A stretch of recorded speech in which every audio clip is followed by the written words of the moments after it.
Բարև ձեզ, սիրելի ունկնդիրներ, ուրախ ենք, այսինքն ուրախ եմ, որ մինչև այս շաբաթ էլ Աստված կյանք տվեց, առողջություն եւ կարող ենք գալ իր ոտքերի մոտ եւ սովորել իրենից, թող Աստված մեզ օգնական լինի այս ուսումնասիրության մեջ, ինչպես գիտենք, ուսումնասիրում ենք այս երամսյակումի թեմա, որ կոչվում է Աստծո առաքելություն, իմ առաքելությունն է, եւ արդեն հասել ենք 7-րդ դասին, որը կոչվում է դրածու համար արվող առաքելություն։ Հիշելու համարն է Ղուկաս 10:27 համարը, որը հնչում է այսպես. Նա պատասխանեց եւ ասաց. Պիտի սիրես քո Տեր Աստծուն, քո ամբողջ սրտով, քո ամբողջ հոգով, քո ամբողջ զորությամբ ու քո ամբողջ մտքով եւ քո մերձավորին, ինչպես քո անձը։ Այս տեքստը շատ ծանոթ է մեզ բոլորիս, եւ եթե մենք մեր հավատքը կամ մեր սերը դրսևորենք միայն բառերով, այլ ոչ թե գործերով, դա մակերեսային սեր է։ Մենք կարծում ենք, թե մենք սիրում ենք Աստծուն, բայց ամեն սեր պետք է դրսևորվի։ Եվ ինչպես պետք է դրսևորվի սերը Աստծո հանդեպ։ Եթե մենք չենք ուզում հնազանդվել Աստծուն, մենք չենք սիրում Նրան։ Կարող ենք ասել մեղն եմ Աստծո զորությանը եւ այլն, բայց դա ոչինչ չի փոխի։ Չի փոխի իրականությունը, որ մենք խոսքերով կարծես թե սիրաշահում ենք Աստծուն, բայց գործերով բոլորովին հեռու ենք նրա ճշմարտությունից։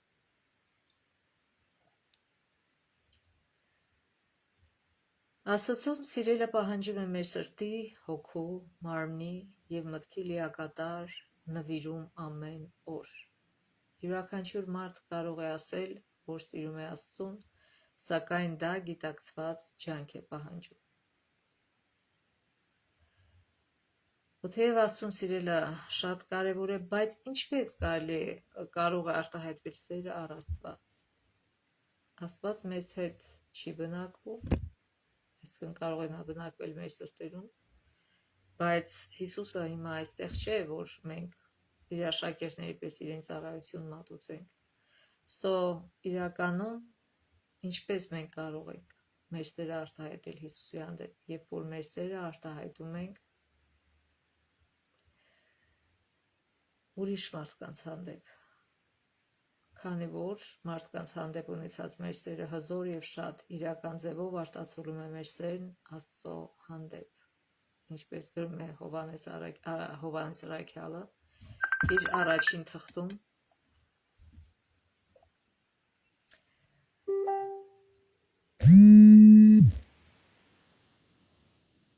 Եթե 4-րդ գլխի 20 համարը, եթե մեկն ասի, Աստծուն սիրում եմ,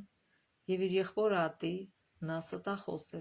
որովհետեւ ով չի սիրում իր եղբորը, որին տեսել է, ինչպես կարող է սիրել Աստծուն, որին չի տեսել։ Իսկ Պողոսը Գաղաթացիներ 5:14 համարում ասում է, որտեւ ամբողջ օրենքն այս մեկ խոսքի մեջ է կատարվում քո ընկերոջը պիտի սիրես, ինչպես ինքդ քեզ։ Փորձենք հասկանալ այս ամենը։ Գիտեք, շատ մարդկանց մտքում առաջանում են շատ հարցեր, եւ դա բնական է, եթե մարդը մտածող է, պետք է որ այդ հարցերը առաջանա։ Ինչպիսի հարցեր, օրինակ, ով ենք մենք, ինչու ենք այստեղ, որտեղից ենք եկել, դեպի ուր ենք գնում, ինչ է տեղի ունենում մահից հետո, եւ այլն, շատ նմանատիպ հարցեր են ծագում մեր մտքում, եւ սրանք շատ կարեւոր հարցեր են։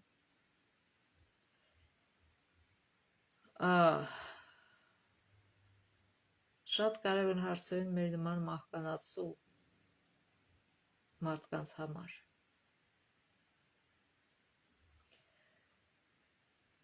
Եվ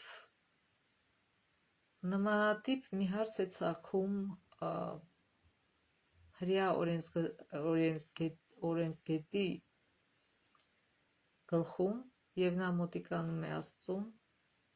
և այդ հարցը տալիս է։ Ղուկաս, կարդանք Ղուկաս 10:25 համարը։ Եվ ահա մի օրենսգետ վեր կացավ և նրան փորձելու համար ասաց, այսինքն Հիսուսին փորձելու համար ասաց. Վարդապետ, ինչ անեմ, որ հավիտենական կյանքը ժառանգեմ։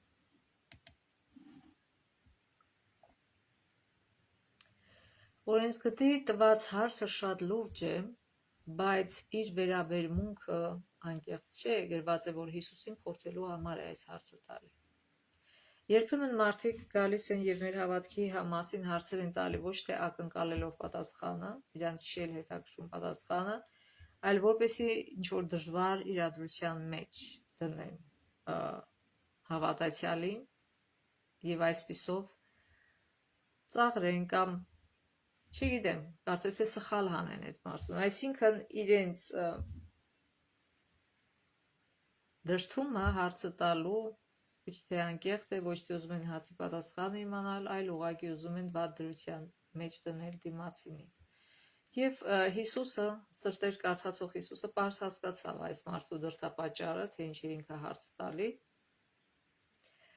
սակայն ինքը չարհամարեց այդ մարդու հարցը, մանավանդ որ այլ լիքը շատ ուրիշ մարդիկ էին կանած և սպասում էին հարցի պատասխանին, որտև այդ հարցը շատերին է հետաքրքրում, և Հիսուսը չսկսեց իրան քննադատել, հանդիմանել, որ ես հասկանում եմ դու ինչու ես այդ հարցը տալի, դրա համար ինատու չեմ պատասխանի կամ չգիտեմ ինչ, չէ։ Թեև այս մարդը սխալ դրդապատճառով էր հարցը տալի, բայց Հիսուսը իմաստուն և հարգալից ձևով պատասխանեց այս մարդուն։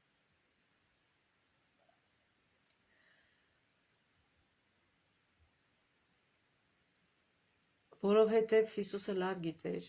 որովհետև չնայած, որ այս մարդը այլ դրդապատճառով է հարցը տալիս, ոչ թե լուրջ նկատի ունի դա, այլ կարծես թե ինքը օրենսգետ էր և կարծես թե ուզում էր Հիսուսին թերի հանել, բայց Հիսուսը փորձեց օգնել նրան, որպեսզի նրա միտքը իրոք արթնացնի, որպեսզի այդ վիճակից նրան հանի, որպեսզի նա հասկանա, որ ինքը իրոք կարիք ունի վերածնման համար և նաև շատ կարևոր, որ ինքը պատասխանի, որ ուրիշներն էլ այդ հարցի պատասխանը լսեին և հասկանային։ Ուրեմն սա առաջին դասն է մեր համար, որ կապ չունի, թե մարդը ինչ դրդապատճառով է գալիս մեր մոտ և հարցը տալի, այլ մեր գործը չէ կշռել մարդկանց դրդապատճառները, մենք մարդկային սիրտ կարդացող չենք, այլ միայն Աստված է կարդացող սիրտ։ Հիսուսը այլ խնդիր մեզ տվեց, որ մենք ծեր մցանենք, ճշմարտությունը տանք մարդկանց։ Եվ մեր խնդիրը հենց դա է։ Ոչ թե հաշվարկել, իմանալ կամ փորձել հասկանալ, թե այս մարդը ինչ դրդապատճառով է հարց տալիս, այլ ուղղակի պատասխանել հարցին, ճշմարտության սեր մցանել մարդու սրտի մեջ, այդքանը։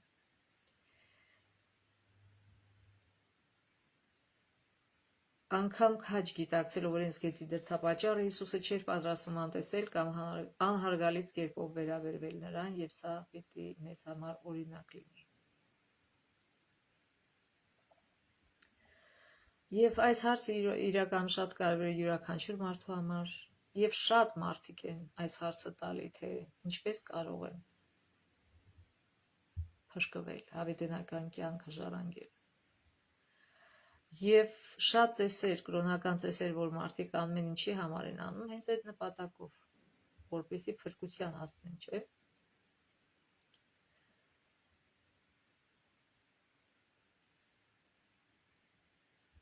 Որտև հավիտենական կյանքի միակ այլընտրանքը ոչ այլ ինչ է, քան հավիտենական մահը։ Եվ իհարկե, ես չգիտեմ, Կա արդյոք այդպիսի մարդ, որ ուզում է ուղղակի հավիտենապաս մահանալու կորչել։ Կա արդյոք այդպիսի մարդ, որ չի ուզում հավիտենական կյանքը ժառանգել։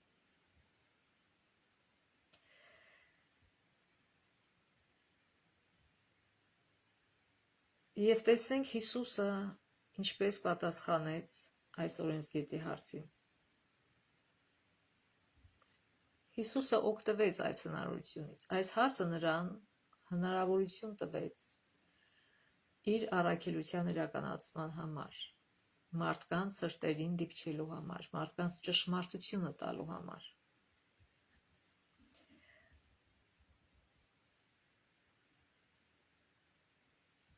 Ուրեմն երբեմն այլ կրոնական հայացքների տեր մարդիկ կարող են գալ եւ հարցնել մեր հավատի մասին, մեր մահմեդական ծանոթները կարող են Հիսուսի աստվածության հետ կապված հարցեր տալ։ Օրինակ, որտեղ Աստվածաշունչում գրված, որ Հիսուսը իրոք Աստված է, կամ ինչու եք ասում, որ Աստված մեկ է, բայց երրորդությունը երեքանդից է բաղկացած։ Եվ թեև սրանք կանխամտածված հարցեր են, բայց մենք չպետք է դատենք այդ մարդկանց հարցը տալու դրդապատճառը, որտեղ մենք Աստված չենք եւ միգուցե իրականում իրանք իրոք ծարավ են ճշմարտության եւ ուզում են ստանալ այդ հարցերի պատասխանը, եւ մենք ամբողջ շրջությամբ պետք է վերաբերվենք այդ հարցերին եւ ճշմարտապես Աստվածաշի հիման վրա պատասխան տանք այդ մարդկանց։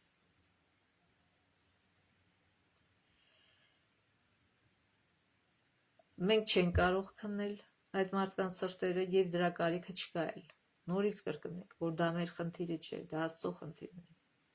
Չվերցնենք Աստծո խնդիրը մեր վրա, այլ կատարենք այն խնդիրը,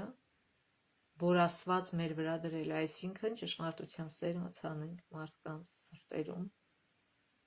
Աստվածաշով հիմնավորված։ Ուրեմն հիշենք, կապ չունի մարդը ինչ շարժառիթով է եկել մեզ մոտ եւ ինչ շարժառիթով է հարցը տալի, բոլորովին կապ չունի, պետք է մենք ուղղակի այդ հարցի պատասխանը տանք Սուրբ Հոգու օգնությամբ։ Կարդանք օրինակ Մատթեոս 25:56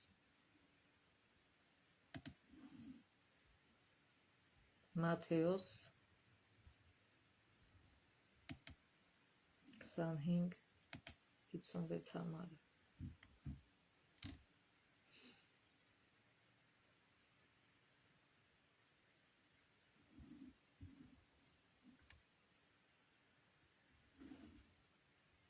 Մի րոպե ճշտեմ։ Կներեք, Մատթեոս 26:56։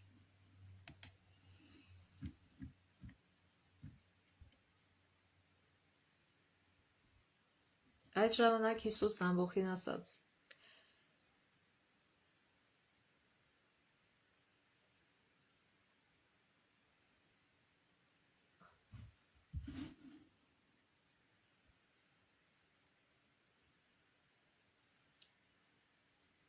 Սրերով եւ մահակներով,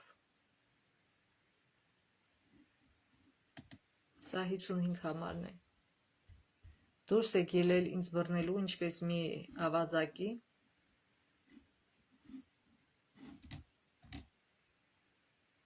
այո 26:56-ն է։ Ամեն օր ձեզ մոտ տաճար նստում էի եւ ուսացանում եւ ինձ չձերբակալեցիք, բայց այս ամենը եղավ, որպեսզի իրականանան մարգարեների գրվածքները։ Այդ ժամանակ բոլոր աշակերտները ընթողեցին եւ փախան, եւ նաեւ կարդանք Գործք առաքելոց 17:11 համարը։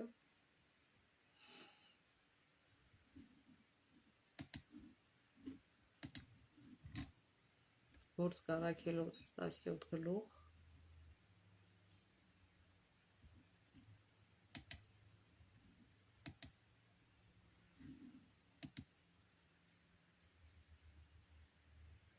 11 համարը։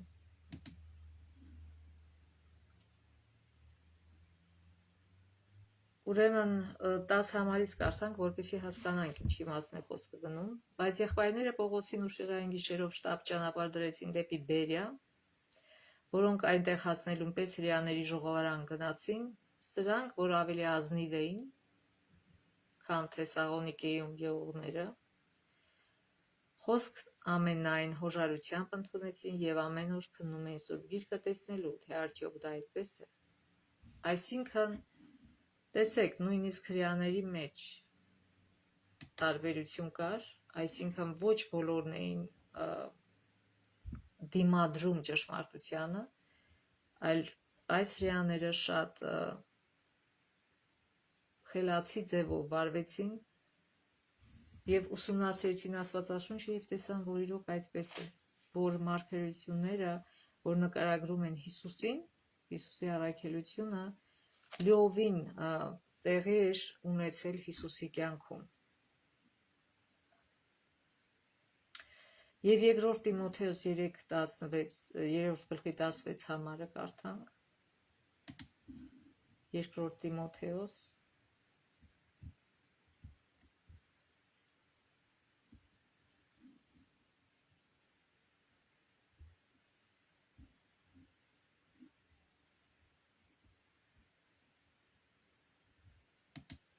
3:16 համարը։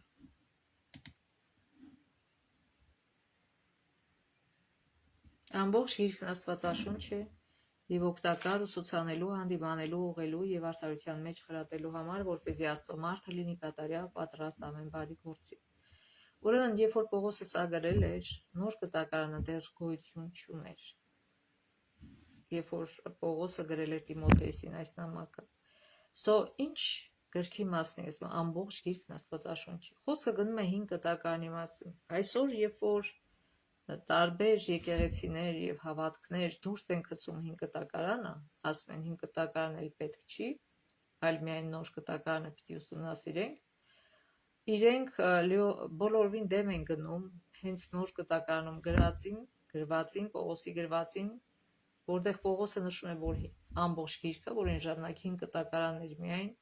Աստվածաշունչ է, այսինքն Աստծուց ներշնչված է գրված և օգտակար ուսուցանելու, հանդիմանելու, ուղղելու և արդարության մեջ խրատելու համար, որպեսզի Աստծո մարդը լինի կատարյալ, պատրաստ ամեն բարի գործի։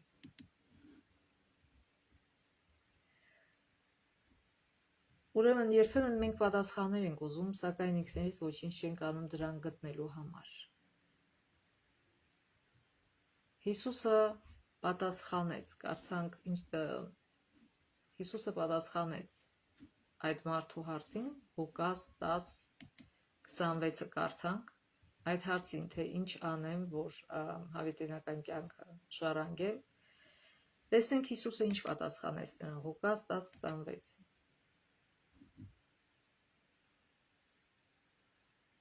Հիսուսն ասաց նրան, օրենքում ինչ է գրված,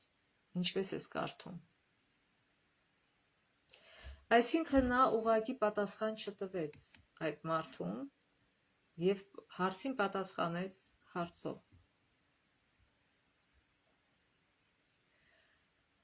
Այսինքն հղեց նրա միտքը դեպի Աստվածաշունչը, որ դու օրենսգետ ես, որ դու ուսումնասիրում ես Աստվածաշունչը, Աստվածաշունչում պարզ գրած է սրա պատասխանը։ Եվ իհարկե այդ մարդը գիտեր, հետագայում պատասխանեց։ Բայց այստեղ շատ կարևոր դաս է մեր համար։ Միայն ուրիշներին լսելու փոխարեն մենք ինքներս պետք է անձամբ կարդանք Սուրբ Գիրքը։ Պատասխաններն արդեն կան, և Սուրբ Հոգին աշխատում է մեր սրտերի վրա տպավորելու, թե ինչպես պետք է վարվենք։ Աստված է մեզ տվել իր խոսքը։ Դրանում կարող ենք գտնել ամբողջ ճշմարտությունը, որը պետք է իմանանք այն մասին, թե ինչպես է հարկավոր ապրել, ինչպես վերաբերվել ուրիշներին և թե ինչպես կարող ենք ժառանգել հավերժական կյանքը։ Իհարկե, ուսուցիչներն ու ծառայողները մեծ դեր են խաղում այս գործում, բայց ի վերջո մենք պետք է անձամբ դիմենք Աստվածաշնչի կարևոր ճշմարտությունների համար։ Սաղմոսներ 119:105-ում ասում է. «Քո խոսքը ճրագ է իմ ոտքերի համար և լույս իմ ճանապարհի համար»։ Այս տեքստը պարզապես պոեզիա չէ, դա սուրբ ճշմարտություն է, որը մեզ ցույց է տալիս Աստծո խոսքը եւ դրա կարևորությունը հավատացյալի կյանքում։ Գիտեք, Աստվածաշունչում գրած է, որ մեր հոգեվոր սնունդը ինչ է, Աստծո խոսքը։ Հիսուսը Աստծո մարմին հագած խոսքը միշտ մարդկանց ուշադրությունը հրավիրում էր դեպի խոսքը։ Ուրեմն ինքը չէր ասում, որտեվ ես եմ ասում, դրա համար է ճիշտ։ Ինքը ասում էր, որտեվ գրված է, Աստվածաշնչում գրված է։ Ուրեմն մենք պետք է մեր սովորությունը դարձնենք։ Գիտեք, երբ որ մարդը նոր է դարձի գալի, հասկանալի է, ինչպես նոր ծնված երեխան, նա չի կարող պինդ կերակուր ուտել, նա չի կարող անմիջապես կարդալ ու հասկանալ, դեռ պետք է վարժվի դրան։ Եվ ինչպես փոքր երեխան կաթ է սկզբից ուտում, հետո մի փոքր պինդ ուտելիք, այսքան բլենդ արած ուտելիք, որտեվ չի կարող դեռ լավ ծամել, ատամների լրիվ չունի, եւ հետո ավելի պինդ ուտելիք է ուտում, բայց ինքը չի կարողանում իր ուտելիքը սարքել կամ ուտելիքը սարքած է, պատրաստ է, ինքը չի կարող գնա լցնի դնի ուտի, որտեվ դեռ փոքրիկ է։ Եվ պետք է մեկը, որ մատուցիր է։ Մայրը լցնում է, մատուցում է կերակուրը, նույնը հոգևոր կյանքի մեջ է։ Այո, երբ որ մենք նոր ենք դարձի գալիս, շատ կարևոր է, որ մենք օգտվենք մատուցողի ծառայությունից, որը ավելի վարժ է դրա մեջ, որը գիտի ոնց ճաշը լցնի, ոնց մատուցի եւ այլն։ Գիտի ճաշի մեջ ինչ է, արդյոք դա օգտակար է, թե օգտակար չէ։ Ուրեմն այո, երբ որ մենք նոր ենք հավատքի մեջ, իհարկե որ շատ պետք է այդ օգնությունը եւ միշտ էլ պետք է։ Աստվածաշունչը ասում է, որ միմյանց խրատեք ու դաստիարակեք, միմյանց լսեք եւ միասին ուսումնասիրեք Աստվածաշունչը, բայց շատ կարեւոր է, որ անձնական ուսումնասիրել Աստվածաշունչը, երբ որ մարդը մեծանում է, ինքը իր ուտելիքը սարքում է, ինքն է լցնում, ինքն է ուտում, ինչու որպեսի ուժ ունենա իր մարմնի համար։ Նույնը կարևոր է եւ մեզ համար, որպեսի մեր հոգին ուժ ունենա, որպեսզի մենք հոգևոր աճենք եւ զարգանանք, մեզ պետք է հոգևոր սնունդ ուտել։ Եվ պետք չէ միշտ սպասել, որ ուրիշը կմատուցի պատրաստի սինի վրա, այլ պետք է կարդալ Աստվածաշունչը եւ Սուրբ Հոգին օգնի, ինչպես օգնել է մյուս հասարակ մարդկանց, որպեսզի մենք հասկանանք ճշմարտությունը։ Եվ վերջի վերջո որքան էլ որ մարդ ավարտած լինի հոգևոր դպրոցներ, համալսարաններ եւ այլն, սա մեղավոր մարդ է։ Եվ կարող է այդ մեղավոր մարդը ունենալ տարբեր դրդապատճառներ, կամ ընդհանրապես պարզ չհասկանա Աստվածաշունչը։ Ինչքան որ հասկացել է, այդքան է տալի։ Դրա համար, որպեսզի մոլորության մեջ չընկնել, որտեղ ամեն մարդ կարող է սխալվել, եւ դրա համար ամեն մարդու ասածը պետք է ստուգել Աստվածաշնչով։ Դրա համար մենք շատ ծանոթ պիտի լինենք Աստվածաշնչի։ Գիտեք, Աստվածաշունչի մեջ ինքը Աստծո խոսքը համեմատվում է զենքի հետ, չէ՞, Երկսայրի սուրը ասում է։ Ուրեմն զենքը հենց այնպես չեն տալի մարդու ձեռքը, չէ՞։ Այդ մարդը պիտի ծանոթանա զենքին, մասերը քանդի, հավաքի, որ իմանա ինչը ինչ շոց է, որ իմանա թե ոնց օգտագործի։ Նույնը վերաբերվում է Աստվածաշնչի։ Պետք է ուսումնասիրել, պետք է ամեն օր ուսումնասիրել եւ խորանալ այս գրքի մեջ, այս խոսքերի մեջ, որպեսի հմտանալ, հասկանալ, որպեսի յուրաքանչյուր ոք չկարողանա խաբել, ով որ ինչ որ ձեզ ասում է, պետք է բացել Աստվածաշունչը եւ ստուգել արդյոք իրոք այդպես է գրված Աստվածաշնչում։ Այդպես է ասում Հիսուսը, նույնիսկ ինքը չի ասում, չնայած ինքը Աստծո մարմին հագած խոսքն է, ինքը չի ասում, որովհետև ես եմ ասում, ուրեմն դա ճիշտ է, ինքը ասում է գրված է։ Ուրեմն չարհամարենք 5 տակարանը եւ անպայման առիթը, քանի դեռ ունենք, օգտագործենք Աստվածաշունչը կարդալու եւ ուսումնասիրելու ինքնուրույն։ Եթե հարցեր ենք ունենում, իհարկե պիտի տանք ուսուցիչներին, քարոզիչներին, որպեսզի նրանք բացատրեն, բայց զգուշ ու զգոն լինենք, որ տեսնենք արդյոք այս մարդիկ Աստվածաշունչի հիման վրա են պատասխանը տալի, թե ինչ որ բան են իրանցից ասում։ Ուրեմն հիմա տեսնենք, թե արդյոք օրենսգետ այս հարցի պատասխանը գիտեր, թե չէ, եւ որքան էլ զարմանալի է, զարմանալի չէ, որտեղ ինքը օրենսգետ էր եւ ուսումնասիրում էր Աստծո խոսքը, եւ պարզ է, որ պիտի իմանար, բայց ուղղակի կարծես թե Հիսուսին սխալ հանելու համար եկել էր այդ հարցը տալիս էր եւ սպասում էր, թե Հիսուսը ինչ կասի, գիտի արդյոք այդ հարցի պատասխանը թե ոչ։ Եվ Հիսուսը երբ որ նրան հարցրեց, ինչպես է օրենքում գրված, այսքան Աստվածը շշում, նա պատասխանեց եւ ասաց. «Պիտի սիրես քո Տեր Աստծուն, քո ամբողջ սրտով, քո ամբողջ հոգով, քո ամբողջ զորությամբ ու քո ամբողջ մտքով, եւ քո մերձավորին ինչպես քո անձը»։ Եվ նրան ասաց. «Ճիշտ պատասխանեցիր, դա արա եւ կապրես»։ Հասարակ բանաձև, սիրիր քո Տեր Աստծուն ամբողջ սրտով, հոգով, մտքով եւ քո մոտիկին քո անձի պես։ Հասարակ, բայց շատ դժվար իրականացվող։ Հիսուս ասեց ճիշտ պատասխանեցիր։ Հիսուսը շարունակեց նրան կոչ անել, որպեսզի օրենսգետը քայլեր անել, այսինքն թեորիան գիտեր, բայց արդյոք կատարում էր Աստծո խոսքը թե ոչ։ Ասում է դա արա եւ կապրես, դրդում է նրան գործի։ Շատ հավատացյալներ հեշտությամբ կպատասխանեն վարդապետության եւ հավատքի վերաբերյալ բոլոր հարցերին, սակայն նրանց համար իրական մարտահրավեր է անել այն, ինչ իրենք գիտեն, որ ճիշտ է, եւ հետեւել նրան, ինչին հավատում են։ Շատ մարդիկ, ովքեր ունեն բավականաչափ գիտելիքներ փրկվելու համար, կկորչեն, քանի որ չեն հնազանդվել իրենց բացված լույսին։ Միայն խոսացել են, միայն բերանով են դավանել։ Ահա թե որքան լուրջ է այս հարցը։ Աստծուն եւ մերձավորին սիրելու մասին միայն իմանալը բավարար չէ։ Սա գործի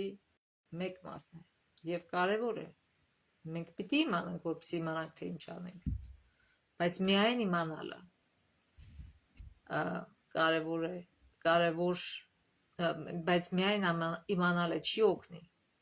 այլ կյանքում իրագործելը ավելի կարեւոր մաս է։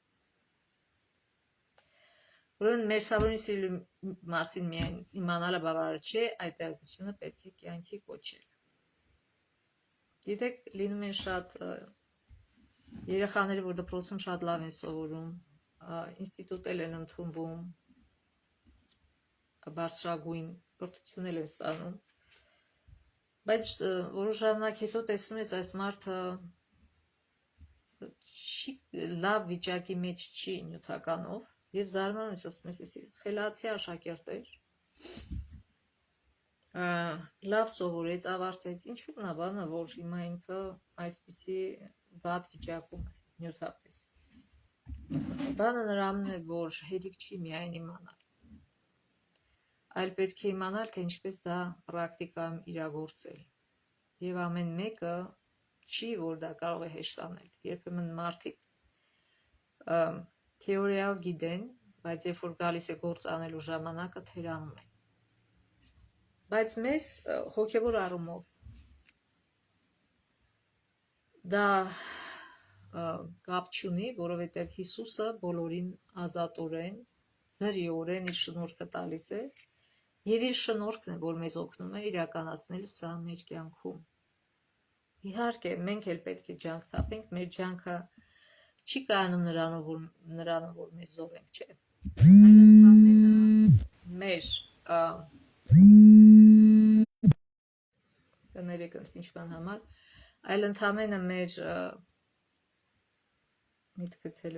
տրվեց։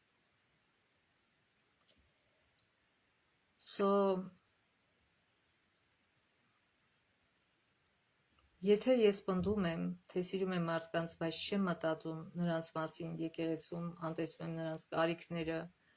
երբ կարող եմ օգնել, ինչ օգուտ կա իմ հավատքից։ Եթե ես չեմ կարողանում իրագործել իմ գիտելիքները կյանքում, ինչ օգուտ կա իմ սովորելուց։ Սովորելը շատ լավ բան է եւ պետք է սովորենք, բայց երբ որ հարցը գալիս է իրականացնելուն, այո, մենք մեղավոր մարդիկ ենք, մենք իզորու չենք իրագործել, բայց Աստծո շնորհքը գալիս է մեզ օգնության։ Ինչպես։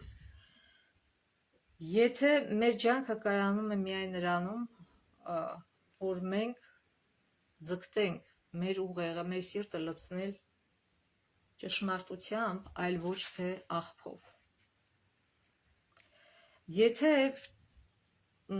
անցած անգամ ասեցի, եթե բաժակի մեջ կեղտոտ ջուր ես լցնում, դու կարաս խմես այդ ջուրը։ Եթե այդ ջուրը խմես կհիվանդանաս։ Նույնը վերաբերում է հոգևոր առողջությանը։ Եթե քո մտքի մեջ, քո սրտի մեջ լսում ես աղբ, ճշմարտության փոխարեն, դրա հետևանքը լավ չի լինի։ Այսինքն, եթե դու նստում ես եւ հայերիկներ ես նայում, մարդիկ իրար արուն են թափում, չգիտեմ, իրար են ծեծում, ամբողջ այդ կինոն էդ է, իրար են ծեծում, ամբողջ կինոն դաժանություն է, violence։ Եվ եթե մարդը անդադ ամեն օր դա նայում է, միթե ինքը կարող է այլ բան անել, ոչ, դա ազդում է իր վրա, ինքը այդ աղբը ամբողջ լցնում է իր մեջ եւ դառնում է ագրեսիվ, ինչպես որ այդ կինոյում էին այդ հերոսները ագրեսիվ, եւ նույն ձևով վարվում է իր տնեցիների հետ, կարող է չկրակի եւ այլն, բայց այդ ամենը ազդում է։ Եվ դա կյանքի օրենքն է, ինչ որ լցնում ես քո մեջ, այն էլ դառնում ես։ Ինչպես որ ֆիզիկական ուտելիքը։ Մարդու առողջությունը կախված է թե ինչ ուտելիք է ինքը օգտագործում,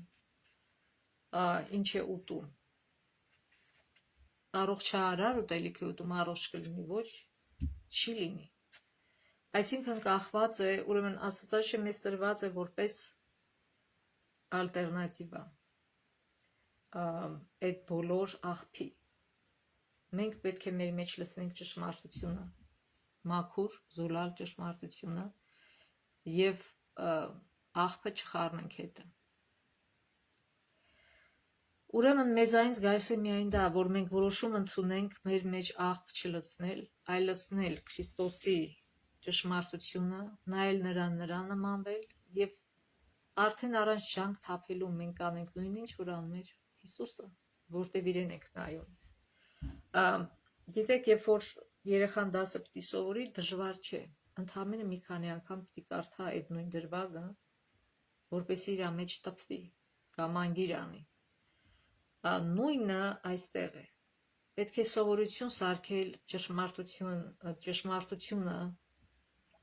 ուսումնասիրելը եւ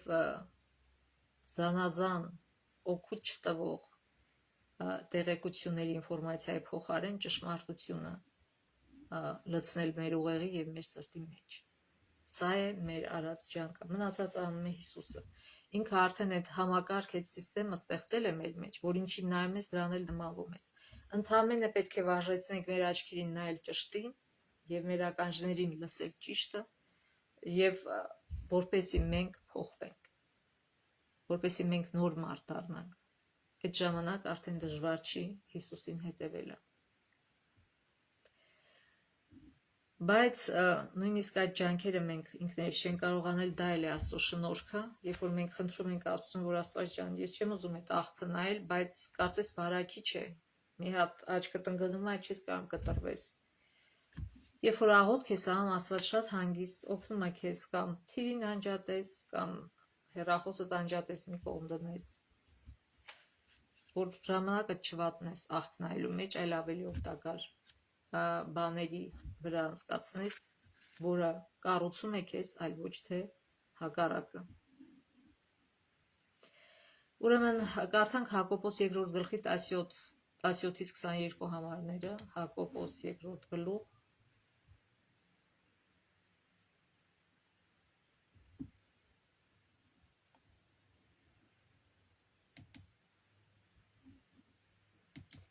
տասյոթից 22 համարները։ Այդպես էլ հավատը, եթե գործեր չունենա, ինքնին մեռած է, բայց գուցե մեկն ասի, դու հավատ ունես, իսկ ես գործեր, ցույց տուր ինձ քո հավատը առանց գործերի, իսկ ես քեզ ցույց կտամ իմ հավատը գործերով։ Դու հավատում ես, որ այսինքն գիտեք, լինում են մարդիկ, որ ասում են, ես չեմ հավատում, բայց ես բարի մարդ եմ, ես բարի գործեր եմ անում, բայց այստեղ խոսքը չի գնում, որ դու կարաս առանց Աստծո բարի գործ անել, նո, ասում ամեն բարի բան Աստծուց է։ եւ կրեդիտը պատկանում է Աստծուն, փառքը պատկանում է Աստծուն, երբ որ մարդ բարի գործ է անում, որտեղ Աստված է, որ դրդում է նրան։ Իսկ ես ասում եմ, քեզ ցույց կտամ իմ հավատը գործերով, ոչ թե իմ գործերը ցույց կտամ, այլ իմ հավատը։ Իմ հավատն է, իմ գործերը ցույց են տալի, թե ինչպիսին է իմ հավատը։ Իմ գործերը ցույց են տալի իմ հավատը։ Ոչ թե ես այստեղ գործերով բարձենում եմ, այլ դա իմ հավատի արգասիքն է։ Ասում է դու հավատում ես, որ Աստված մեկ է լավ ես անում։ Դևերն են հավատում եւ սարսափում են։ Գիտեք, դա մեծ մի բան չի, որ հավատաս, որ այո, Աստված գոյություն ունի։ Սատանաներ գիտի, որ Աստված գոյություն ունի, բայց միթե դա փրկում է իրեն։ Ոչ։ Ինքը չի ենթարկվում Աստծուն եւ չի ուզում ենթարկվել Աստծուն։ Եվ դրա պտուղային է, որ նա շատ չարություն է գործում այս երկրի վրա, մարդկանց դրդում է չարության։ Իր տաղանները, իր ամեն ինչը օգտագործում է վատի համար եւ իհարկե նա չի փրկվի։ Նույնը մեր հետ է կապված։ Մարդիկ սովոր են գովաբանել տաղանդը եւ այլն եւ այլն։ Այդ բոլորը կապ չունի։ Կապ ունի թե դու ոնց ես օգտագործում քո տաղանդը, քո ձիրքերը, քո ունակությունները։ Արդյոք բարիի համար ես օգտագործում, թե չարի համար։ Ամբողջ հարցը սրանումն է։ Եվ ուրեմն, եթե մենք ուղղակի հավատում ենք Աստծո գոյությանը, դա ոչ մի օգուտ մեզ չի տալիս։ Բայց ուզում ես իմանալ ով փուչ մարդ, որ հավատ առանց գործերի անիմաստ է։ Մեր հայր Աբրահամը չէ որ գործերով արդարացավ իր որդի Իսահակին զոհասեղանի վրա հանելով։ Տեսնում ես, որ հավատը նրա գործերին գործակից եղավ եւ այդ գործերով հավատը կատարյալ դարձավ։ Այսինքն ոչ թե գործերն են հավատքը ստեղծում, այլ հավատքն է ստեղծում գործերը։ Գործերը հավատքի արգասիքն են։ Սա է ամբողջ տարբերությունը։ Ինքնարդարությունը նա է, որ մարդը ասում է, որ ես եմ հեղինակ իմ լավ գործերի, իմ բարի գործերի, ես եմ լավը։ Ոչ թե ասում է սա իմ հավատքի արգասիքն է։ Իսկ հավատացյալ ասում է ոչ, փառք տուր Աստծուն, որտեղ սա իմ հավատքի պտուղներն են։ Եթե հավատքս չլիներ, այս բարի գործերը չէր լինի։ Սրանում է ամբողջ տարբերությունը եւ այն մարդիկ, որ ասում են Հիսուսը խաչվել մեռելա վերջացավ գնաց գործերը կապ չունի, ոչ։ Եթե մենք ասում ենք մամա ջան, ես քեզ սիրում եմ, բայց մորը տարհամարում ես, ասում եմ մի բաժակ ջուր բեր չես բերում եւ այլն։ Քանի կոպեկ արժի ձեր ասած այդ մամա ջան, ես սիրում եմ, ոչ մի կոպեկ։ Նույնը վերաբերում է հոգեվոր կյանքի։ Ինչքան ուզում ես բերանով ասա, ես սիրում եմ Աստծուն, մեռնեմ իր ազորությանը։ Ոչ մի կոպեկ չարժի, եթե քո հավատքը չի արտահայտվում գործերով։ Եվ նույն գլխի 15-ից 16 համարում այսքան ավելի բարձր դրանից ասում է. եթե մի եղբայր կամ քույր մերկ լինեն կամ օրվա ուտելիքի կարոտ եւ ձեզանից մեկն ասի նրանց գնացեք խաղությամբ, տաքացեք ու կշտացեք, բայց մարմնին անհրաժեշտ բաները նրան չտաք, ինչ օգուտ է։ Այսինքն այդ մարդը չգիտի, ինչու այդ մարդը չգիտի, որ ինքը պիտի տաքանա կամ ուտի։ Ինչ եք դուք ասում գնա եւ կշտացի։ No, ինքը կիսվում է, որտեվ ինքը դժվար իրավիճակում է եւ օգնության կարիք ունի։ Մենք չենք կարող բոլորին օգնել, բայց մենք կարող ենք օգնել նրանց, ովքեր ավելի վատ վիճակում են, քան թե մենք։ Ճիշտ է, տարբեր պատճառներ կան, որ մարդիկ ընկնում են վատ վիճակների մեջ, որ ոմանք ծույլ են, չեն ուզում աշխատել, ոմանք գոռոզ են, չեն ուզում գնան հասարակագործ անեն, որպեսզի այդքան գոռոզ չեն, որ ուրիշից փող չխնդրեն։ Այսինքն ամեն ինչը հաշվարկած է իրանց մոտ։ Բայց ոմանք էլ, որտեղ շատ դժվար տնտեսական իրավիճակ է որոշ երկրներում, համարյա ամբողջ աշխարհում այդպես է։ Միտեղ ավելի շատ, միտեղ ավելի քիչ, ամբողջ օրը աշխատում են, բայց ծայրը ծայրին չեն հասնում, ոմանք էլ հիվանդ են, չեն կարող աշխատել, ոմանք էլ ինվալիդ են, չեն կարող աշխատել։ Այսքան խոսքը նրա մասին չի, որ մենք այն մարդկանց օգնենք, ովքեր գիտակցաբար չեն ուզում աշխատել, գոռոզ են կամ ծույլ են, այլ օգնել այն մարդկանց, ովքեր ամեն ջանք թափում են, որպեսզի իրենց կարողանան ապահովել, բայց չի ստացվում, որտեղ ամեն ինչ թանկ է եւ չեն հասում նույնիսկ իրանց երեխեքին անհրաժեշտ կերակուրը տալ եւ լավություն անելուց էլ պետք է իմաստուն լինես, այսինքն բարություն անեք նրանց, ովքեր մեզանից ավելի վատ վիճակում են, նրանք, ովքեր մեզանից ավելի լավ վիճակում են, նրանց պետք չի բարություն անել, այս աշխարհի սովորությունը տարբեր է, գիտեք կան մարդիկ, որ ասենք մի հարուստ մարդ կանչում է ծնունդի, իրանք աղքատ են, բայց գնում է պարտքի անում, նվեր վայ ես ինչ մեծ պատիվ էր ես հարուստ ինձ հրավիրեց իր ծնունդին, գնում է պարտքի անում, թանկարժեք նվեր է առնում, որ այս մարդուն տա, ախր այդ մարդուն պետք չի այդ նվեր, այդ մարդը ամեն ինչ ունի, բայց ուղղակի ինձ ասում է միգուցե հետո ինքը էսի տնա, հետո ինձ օգուտ լինի, չէ, օգնեք նրանց, ովքեր ձեզանից ավելի վատ վիճակի մեջ են, ես չեմ ասում, որ պետք չէ հարուստների ծնունդներին գնալ կամ իրանց նվեր տալ, այո, կարող եք ինչ-որ սիմվոլիկ սեր արտահայտող նվեր տալ, բայց ոչ թե ձեր երեխքի բերնից կտրեք, ինչավոր վայ, գնում եմ հարուստի ծնունդի, պիտի վայել, հարուստին վայել նվեր տամ, որ չեք կարող տալ, որտեղ դուք ունևոր չեք, այսքան սա էլ մի պրոբլեմ է, որ մարդը ձգտում է ոտերը երկարացնել, իրա վերմակից ավել, ոչ, իմաստուն եղեք, հաշվեք ձեր ամսական բյուջեն ինչքան է եւ ըստ դրա փորձեք տեղավորվել ձեր փողերի մեջ, բայց երբ որ չեք կարողանում անհրաժեշտ այս սկզբունքը սա է, որ երբ որ չեն կարողում անհրաժեշտը ապահովել, այդ ժամանակ պետք է մարդուն օգնել, որտեղ մարդը փող ինչքան էլ բան է անում չի, կիսասոված են, շատ թանկ է ամեն ինչ,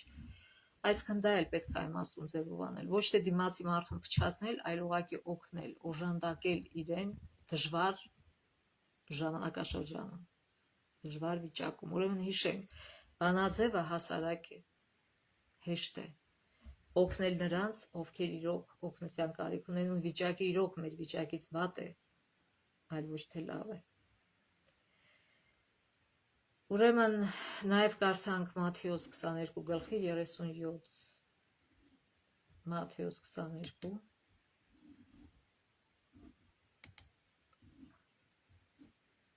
երեսունյոթ համարից, 37 մինչև 40 համարը։ Հիսուսը նրանց ասաց. Եկեք 34-ից կարդանք, որ հասկանանք ինչի մասն է խոսքը գնում։ Երբ փարիսեցիները լսեցին, որ Հիսուսը պապանձեցրեց սադուկեցիներին, իրար մոտ հավաքվեցին, եւ նրանցից մեկը, որ օրենս գետ էր, նրան փորձելու համար հարցրեց ու ասաց. Վարդապետ, օրենքի մեջ ո՞րն է ամենամեծ պատվիրանը։ Սա ուրիշ օրենս գետ էր եւ ուրիշ հարց տվեց։ Հիսուսը նրան ասեց. Սիրիր քո Տեր Աստծուն քո ամբողջ սրտով, քո ամբողջ հոգով, քո ամբողջ մտքով։ Սա է առաջին ու ամենամեծ պատվիրանը, երկրորդը նման է սրան, սիրիր քո ընկերոջ, ինչպես ինքդ քեզ։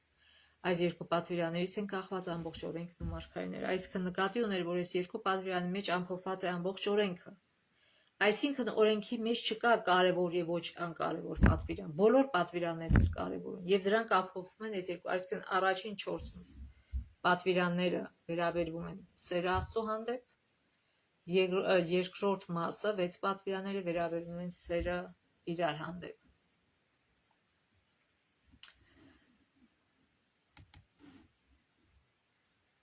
Ուրեմն ինչպես կարող է արտահայտվել եւ նաեւ կարդանք Ղուկաս 10 գլխի 27-ից 28 համարները, որպեսզի տեսնենք, թե ինչ արձագանք տվեց օրենսգետը։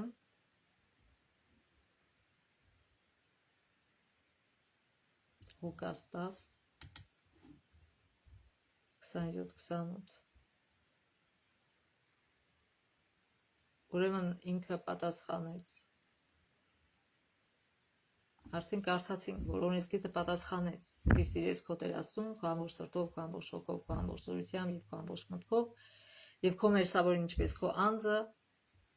որտեվ Հիսուսը այս խոսքը իրանից չէր ասում, այլ հին կտակարից էր ասում, օրենսգետն է լավ գիտեր, որտեվ երկրորդ օրինաց 6 գլխի 5 համարում է սա գրած. «Պետք է սիրես քո Տեր Աստծուն, քո ամբողջ սրտով, քո ամբողջ հոգով», դա հին կտակարից էր, որ Հիսուսը մեջ բերեց, այսինքն եւ այս մարդն էլ մեջ է բերում։ Եվ նրան ասաց. «Ճիշտ պատասխանեցիր, դա արա եւ կապրես»։ Սա է բանաձևը։ Այսինքն սիրիր, բայց այս մարդը ուզում է շարունակել եւ արդարացնել իրեն, բայց նախ մտորենք այս խոսքի վրա, որ Հիսուսը ասում է. «Դա արա եւ կապրես»։ Հելեն Ուայթը Քրիստոսի առակներ 49 էջում գրում է. «Սերը երկնքում երկրի վրա Աստծո կառավարման հիմքում ընկած սկզբունքն է եւ այն պետք է լինի քրիստոնյայի բնավորության հիմքը եւս։ Միայն դա կարող է նրան անսասան եւ ամուր պահել։ Միայն դա կարող է նրան հնարավորություն տալ դիմակայելու փորձություններին եւ գայթակղություններին»։ Գաղաթացիս 5:14 համարում Պողոսը գրում է, որտեղ ամբողջ օրենքն այս մեկ խոսքի մեջ է կատարվում, քո ընկերոջը պիտի սիրես, ինչպես ինքդ քեզ։ Ըստ Պողոսի Աստծուն սիրելը գործնականում կարելի է տեսնել միայն այն դեպքում, երբ այդ սերը դրսևորվում է մարդկանց նկատմամբ մեր վերաբերմունքի մեջ, որտեղ նորից կրկնենք, Հիսուսը այսօր մեր հետ չէ, բայց Հիսուսը Մատթեոս գլխում ինչ է ասում 25 Մատթեոս գրքի 25 գլխում ասում է, ինչ որ արեցիք այս մարդկանց, այսինքն ասում է, սոված էի, դուք ինձ կերակրեցիք, ծառավետ ջուր տվեցիք, հիվանդեի այցելեցիք, բանտումեի այցելեցիք եւ այլն եւ այլն։ Ասում է, ինչ որ իրանք արեցիք, ասում է, իմ փոքր եղբայրներից մեկին արեցիք։ Շատ մարդիկ արհամարանքով են վերաբերվում կարիքավորներին, բայց Հիսուսը նրանց ասում է, իմ փոքր եղբայրներ։ Ասում է, եթե դուք իրանց արեցիք, ինձ եք անում։ Փոխեք ձեր վերաբերմունքը այս պահի մեջ գտնվող կյանք աստիճան է։ Մի օր այս մարդն է վատ վիճակում, մյուս օրը դու կարող ես լինել այդ վատ վիճակում։ Եվ եթե ուզում ենք իրոք սիրենք Աստծուն, ձևը դա է, բանաձևը դա է, պետք է սիրենք մեր մերձավորին, երբ որ տեսնում ենք տկլոր է, պետք է կիսվենք մեր հագուստով։ Այսօր զանազան մարդիկ ջանքեր են թափում, որ նիհար են։ Քիչ արեք, քիչ կերեք, նիհար կլինեք։ Այդ փողը, որ այդքան ծախսում եք ուտելիքի վրա, մի մասը տվեք նրանց, ովքեր չունի նույնիսկ հասարակ ուտելիք առնելու համար։ Կամ շորերը, շատ շորեր են առնում, որ արդեն մտցնելու տեղ չունեն, ընկնում են ստրեսի մեջ այդ պատճառով։ Վեցրեք, բաժանեք նրանց, ովքեր չունեն, եւ ստրեսից էլ կպրծնեք, գլխացավանքից էլ կպրծնեք։ Այսինքն ամեն ինչը շատ հասարակ բանաձև է, բայց մարդու մեջ նստած ագահությունը, մարդու մեջ նստած մեղքը չի թողում, որ նա դա անի։ Դրա համար մարդը շնորհքի կարիք ունի։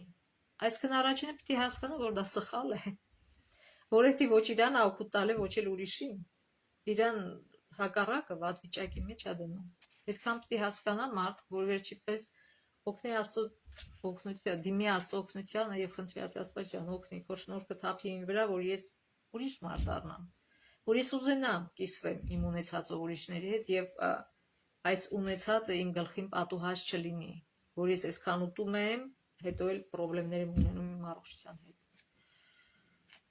Այսինքն Աստված շատ հասարակ բանաձև է տվել, միայն պետք է աչալուրջ լինել, ցանկանալ եւ կատարել այդքան բան։ Դժվար առաջին քայլն է։ Երբ որ Աստված տեն մեծ ցանկությունը ձեր մեջ, որ ուզում եք դա անել, ինքը արդեն շնորհքը թափում է, դուք դա անում եք։ Դժվար առաջին անգամ է, երբ որ առաջին անգամ ես անում, երկրորդ, երրորդ, չորրորդ, քանի գնում սովորություն է դառնում եւ դա դառնում է քո սովորությունը։ Կիսվելով մարդկանց հետ, դու տալիս ես, Աստված տալիս է քեզ, դու տալիս ես, Աստված ուրիշի միջոցով է տալիս քեզ, այսինքն կամ քեզ շնորհք է, տաղանդ է տվել, խելք է տվել, փող ես աշխատում, եւ դու Աստծո տվածը վերադարձնում ես իր զավակին։ Ոչինչ մերը չէ, ամեն ինչ որ Աստված աստորությամբ ստանում ենք, դա Աստծուն է պատկանում, եւ մենք ընդամենը մեր պարտքը վերադարձնում ենք Աստծուն եւ դասանորդի ձևով եւ օգնում ենք ուրիշներին, նորից մեր պարտքն ենք վերադարձնում Աստծուն։ Եվ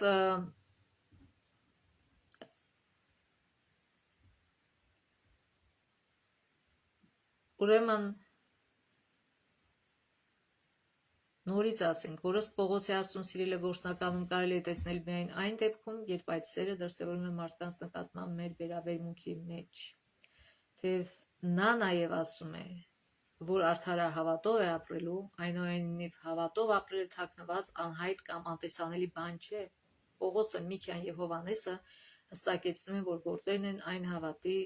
հավատի առհավատչյան, որը մենք պնդում ենք, որ ունենք։ Կարդանք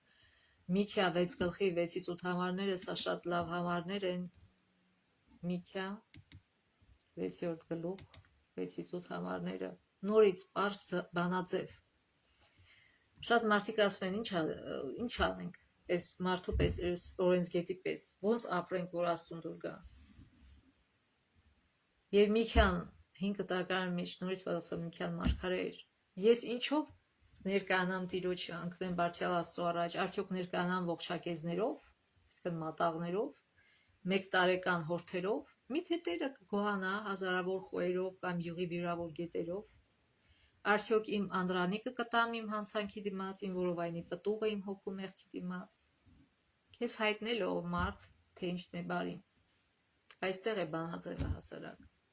Եվ Տերն ինչ է պահանջում քեզանից։ Միայն իրավունքը պահել, այսինքն արդար լինել, ողորմություն սիրել, այսինքն ողորմություն անել սիրել, ոչ թե ողորմություն խնդրել սիրել, եւ խոնարհությամբ ընթանալ քո Աստծո հետ։ Սա է հասարակ բանաձևը։ Եթե դուք այս բանաձևը իրագործեք ձեր կյանքում, այսինքն ձգտեք ամեն ինչում արդար լինել, կողնա պահություն չդնեք մարդկանց միջև եւ ողորմություն անեք եւ խոնարհությամբ վարվեք, սա է ուզում Աստված, ուրիշ ոչինչ չի ուզում։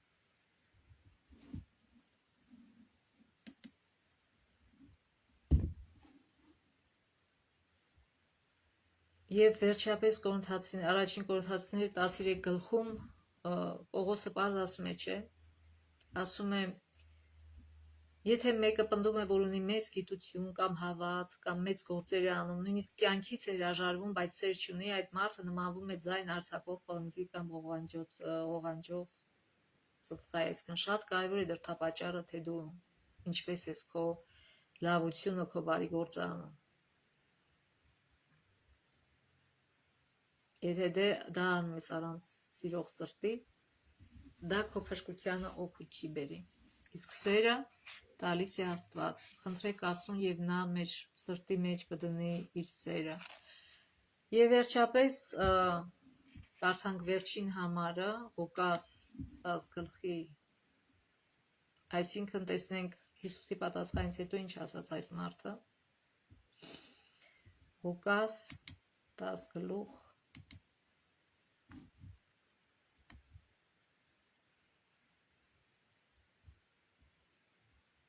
29 համարը։ Իսկ նա ցանկանալով ինքնին արդարացնել Հիսուսին ասաց. Իսկ ով է իմ մերձավորը։ Հիսուսը նորից պատասխանեց, եւ այս պատասխանը կարևոր է բոլոր ժամանակների բոլոր մարդկանց համար։ Այսինքն շատ մարդիկ ասում են, բա ում օգնեմ ես։ Ոնց իմանամ ում օգնեմ։ Հիսուսն ասաց. պատասխանի փոխարեն Հիսուսը առակ պատմեց, այսինքն դա առակ չէր, դա իրական դեպք էր, որ տեղի էր ունեցել։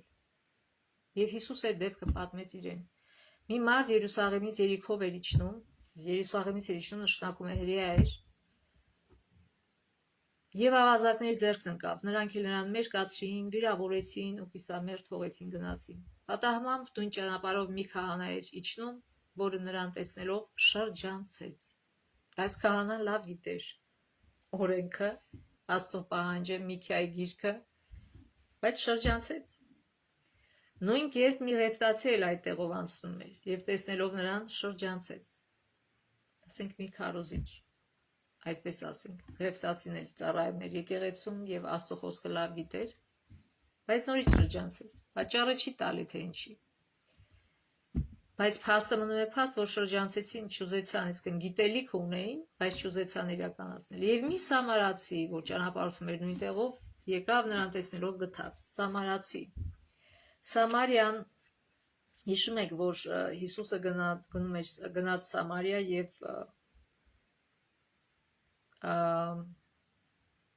մոռացա հայերեն այդ բառը, որ ջուրը, որ մեջից ջուր են քաշում, դրա մոտ նստած էր, ռուսերեն կալոդիցա, հայերեն չեմ հիշում, եւ այդտեղ մի կին եկավ ջուր քաշելու եւ Հիսուսը նրան ասեց, ինձ ջուր կտաս, այդ կինը զարմացավ, ոնց ասում, դու հրեա ես եւ իմ հետ խոսում ես սամարացու։ Այսինքն հրեաները համարում են երկրորդ տեսակի մարդ սամարացիները, որտեղ սամարացիները մաքուր հրեա չէին, իրանք խառնուրդ էին։ Եվ իրանց համարում են երկրորդ սորտի մարդ։ Եվ այստեղ հետաքրքիր է, եթե քեզ այդպես վերաբերվեն, բնական ռեակցիան այն է, որ դու էլ նրանց այդպես վերաբերվես, չէ՞։ Բայց հետաքրքիր է, որ այս սամարացին Սկի չհարցրել է սամարացի հրեա, ինչա չգիտեմ, կամ այս մարդը ոնցից կվերաբերվեր։ No, ինքը ճամփորդում էր եւ տեսավ եւ գթած ասում է։ Այսինքն Սուրբ Հոգին նրան դրդում էր, ինքը լսեց Սուրբ Հոգու դրդումը։ Ի տարբերություն ծառայողների, եկեղեցի ծառայողների։ Մոտեցավ նրա վերքերը կապեց, վրան ձետ ու գինի լցնելով իր գրաստի վրա դնելով նրան մի ջևանատուն տարավ ու խնամեց։ Հաջորդ օրը 2 դինար հանեց, իր ջևանատիրոջը տվեց ու ասաց. խնամիր նրան եւ ինչ որ ավելի ծախսեց, ես մյուս անգամ վերադառնալիս կվճարեմ քեզ։ Տեսեք, ինքը լավություն արեց մինչև վերջ, ինքը չասեց բերեցի հասրեցի, լավություն արեցի հյուրանոցը, հերիքա, թող մնացածն էլ իրանք անեն, չէ։ Ինքը վճարեց այդ մարդուն, ասեց հոգ կտանես, ասեց նույնիսկ եթե սա քիչ է, ես վերադառնալուց էլի կտամ քեզ, ես նորից նույն ճանապարհով եմ վերադառնալու, այսինքն մինչև վերջ արեց լավությունը, սա ցույց է տալի դրդապատճառ այդ մարդու, որ այդ մարդը իրոք սիրուց օգնեց այդ մարդուն, ոչ թե տարբեր նպատակների համար։ Եվ վերջապես Հիսուսը հարցնում է. Քո կարծիքով այդ երեքից որն էր մերձավոր ավազակներից ձեռքն ընկած այս մարդու համար։ Նա ասաց. նա ով ողորմեց նրան։ Նույնիսկ այստեղ չի ասում սամարացին, չի ուզում իր սուրբ բերանի մեջ առնի այդ կեղտոտ բառը սամարացի։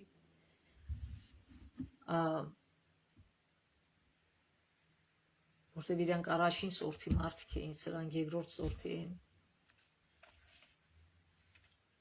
Իրանց չէին ուզում ցածրանային ծառային, իրանց պիտի ծառային։ Եվ ստեղ նույնիսկ չի ուզում ասի սամարացին, ասում նա ով ողորմած նրան։ Ապա Հիսուսը նրան ասեց. գնա դու էլ այդպես արա։ Հետաքրքիր է, որ Հիսուսը կարծես թե ապտակ հարցրեց սրանով այդ օրենսգետին, այսինքն սա օրենսգետ է։ 5 տակարանը գիտի ճանաչված անձ է այդ վերևներում սուրբ իրան լսում են, որ իմանան ոնց ապրեն ճիշտ։ Եվ հանկարծ Հիսուսը ասում է գնա այդ սամարացու օրինակով ապրի։ Ոնց որ լինում են գոռոզ հավատացյալներ, որ մտածում են իրանք ավելի սուրբ են, քան թե հարևանը, բարհամար են քվեն մոտենում, որտեվ հարևանը չի գնում եկեղեցի, կարող է, կամ կարող է թեյց տա։ Բայց եթե այս մարդը իրականում ավելի շատ է ենթարկվում Սուրբ Հոգու ձայնին, ոչ թե այդ մարդը բարի է, նո, այդ մարդը զգայուն է Սուրբ Հոգու ձայնին։ Սա է ամբողջ հարցը, որ մեր պատասխանը Սուրբ Հոգու ձայնին կախված չի մեր գիտելիքներից։ Այո, գիտելիքը լավ բան, ինչքան լավ շատ իմանաս, այնքան կարող շատ բարիք անես, բայց եթե իրոք ուզում ես բարիք անես, բայց այդ դրդումը, որ գալիս է Սուրբ Հոգուց, կարած չլսես, իսկ այս մարդը, որ քիչ գիտի, բայց լսում է Սուրբ Հոգու ձայնը եւ կատարում է։ Եվ Աստված գա եւ Հիսուսը քեզ ասի գիտես, ուզում ես, որ ես գոհ լինեմ քեզանից, այս հարևանիդ օրինակին հետևիր։ Ոնց դու այդ հարևանին արհամարում ես որպես անհավատ։ Ու հանգարց Հիսուս ասում է սրա օրինակին հետևի։ Այո, Աստված կողմնակալ չի։ Իր համար կապ չունի քո անունը հավատացյալ է, թե հավատացյալ չի։ Աստուն հետաքրում է դու Սուրբ Հոգու ձայնը լսում ես, դու քո կյանքում իրագործում ես այն, ինչ որ սովորում ես եկեղեցում Աստվածաշնչից, թե ոչ։ Եվ այսօր մեր մեջ կան շատ մարդիկ, ովքեր կարիքի մեջ են։ Մենք կարող ենք երկար-բարակ խոսել բարության եւ վերաբերմունքի մասին, սակայն ուրիշներն ավելի պատրաստակամորեն կարող են ականջալուր լինել մարդկանց կարիքների նկատմամբ եւ լուծել դրանք, ինչը մենք չենք անում։ Եթե մեր հավատն ինչ-որ բան նշանակում է, մենք պետք է ձեռք մեկնենք եւ օգնենք կարիքավորներին, բայց նորից օգնել նրանց, ովքեր ավելի վատ վիճակում են, քան թե դու։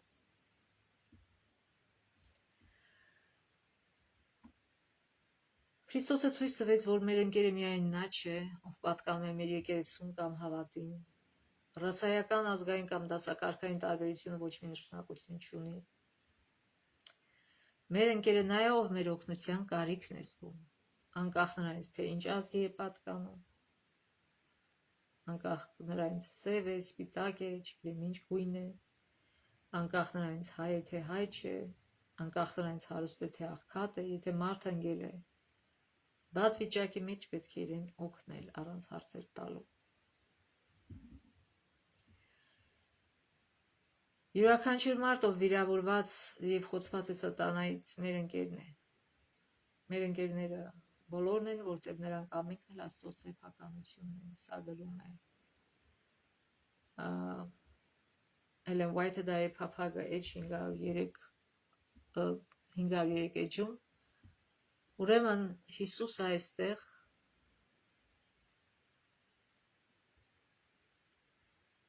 բոլոր ժամանակների համար պատասխանեց այդ հարցին, ով է իմ ընկերը։ Բոլոր նրանք, ովքեր մեր օգնության կարիք ունեն։ Ուրեմն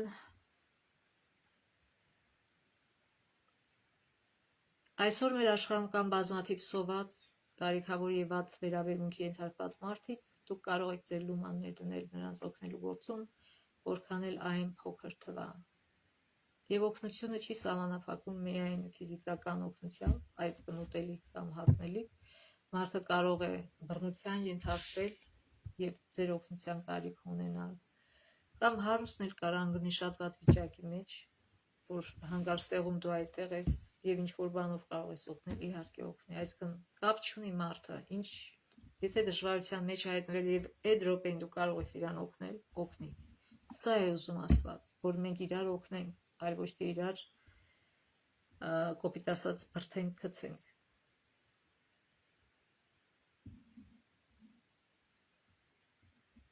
Ուրեմն մենք չենք պատրաստվում նախքան Հիսուսի վերադարձել լուծել աշխարհի բոլոր խնդիրները։ Մենք նման հանձնարարություն չենք ստացել,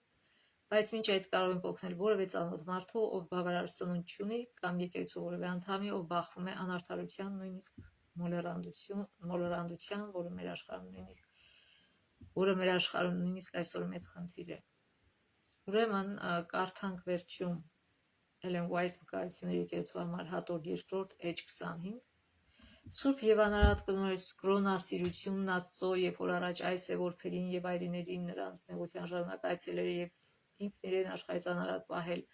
բարի գործերն այն պտուղն են, որը Քրիստոսը պահանջում է մեզնից բարի խոսքեր, բարեգործություն, մեղմ վերաբերմունք աղքատների, կարեքավորների, տարափյալների նկատմամբ։ Միքայելոց աստեղ նշեմ, որ ինքը հենց այդպես էլ ապրում էր, իր տունը միշտ լեցուն էր այն մարդկանցով, ովքեր տեղ չունեին ապրելու, ինքը միշտ ամեն առավոտ վեր էր կենում իր այգու պտուղները քաղում էր եւ հետո տանում էր կարիքավոր իր հարևաններին էր բաժանում, այսինքն ինքը ապրում էր հենց նույն այս սկզբունքներով, որոնք ինքը գրել է։